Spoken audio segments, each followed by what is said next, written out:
Tirunelveli halwa, Thoothukudi macaroon, Ambur biryani ஆகியவற்றுக்கு புவிசார் குறியீடு அந்தஸ்து பெற நடவடிக்கைகள் எடுத்து வருவதாக அறிவுசார் சொத்துரிமை வழக்கறிஞர்கள் சங்கம் தெரிவித்துள்ளது. சென்னையில் செய்தியாளர்களிடம் பேசிய இச்சங்கத்தின் தலைவர் சஞ்சய் காந்தி, சேலம் மாம்பழம், ஸ்ரீவில்லிபுத்தூர் பால்கோவா உள்ளிட்ட பொருட்களுக்கு புவிசார் குறியீடு அந்தஸ்து பெற விண்ணப்பித்துள்ளதாக தெரிவித்தார்.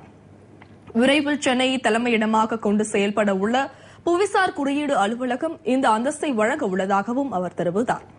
மேலும் திருநெல்வேலி அல்வா, தூத்துக்குடி மக்ரூன், ஆம்பூர் பிரியாணி, புதுவை ஸ்பிரிட், விருதாச்சலம் அகல்விளக்கு ஆகியவற்றும் புவிசார் குறியீடு பெற விண்ணப்பிக்க உள்ளதாகவும் அவர் கூறினார்.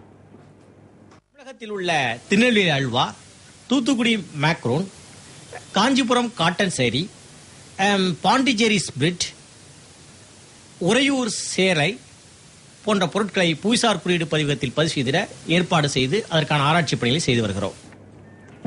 ட்ரேட்மார்க் என்று அழைக்கப்படும் வர்த்தக குறியீடுக்கு இந்தியாவில் பதிவு செய்தால் அது சர்வதேச சந்தையில் ஏற்றுக்கொள்ளும் வகையில் ஒப்பந்தம் கையெழுத்தாகியுள்ளதாக அவர் கூறினார். இதேபோன்று புவிசார் குறியீட்டிற்கும் அனுமதி பெற முயற்சிகள் மேற்கொள்ளப்பட்டு வருவதாகவும் கேரள மாநிலம் கொச்சியில் நடைபெறவுள்ள அறிவுசார் சொத்துரிமை கருத்தரங்கில் இதனை வலியுறுத்தப் போவதாகவும் சஞ்சய் காந்தி தெரிவித்தார். ட்ரேட்மார்க் எப்படி மேட்ரிட் புரோட்டோகால் படி ஒரே விண்ணப்பம், ஒரே விலை, ஒரே கட்டணம் போன்ற எளிமை நடைமுறையில் ஒரு விண்ணப்பம் செய்யப்பட்டால் 89 நாடுகளுக்கும் பொருத்தமாக இருக்கிறதோ, அதே போன்று ஜியோகிராபிகல் இண்டிகேஷன் ரெஜிஸ்ட்ரியிலும் உலகளவில் ஒரே விண்ணப்பம், ஒரே கட்டணம் ஏற்படுத்திட இந்தியா அதற்கான முயற்சியை ஏற்படுத்த வேண்டும் என்ற கோரிக்கையினை நாளை நடைபெறுகின்ற கருத்தரங்கை வலியுறுத்தப் போகிறோம்.